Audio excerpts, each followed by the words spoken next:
Hi, I'm Ryan, and today I'm going to show you how to clean your acrylic windows. So whether you have a camper or a trailer or anything with acrylic windows, when you go in the bush sometimes you get these little scratches on your windows, which I'm going to show you in a second, but the point is we're going to clean these. So our crew at the factory has a great group, so this is what they recommend. Meguiar's clear plastic cleaner. Let's show you how to polish these windows. For these scratches, we've got this nice polish here.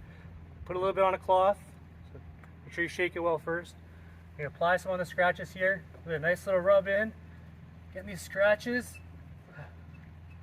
Work them a little bit. Not too bad.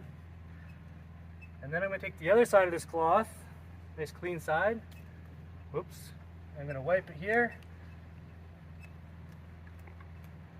And those windows are shining. So I'll show you in a second here what difference that makes. I can work it a little bit longer, spend a little more time, but it's a great polish. I'll show you the window again. Highly recommend this stuff. Look at that nice clean window. Scratches are gone. Subscribe to stay tuned to see more tips on your scout camper or just your RV in general.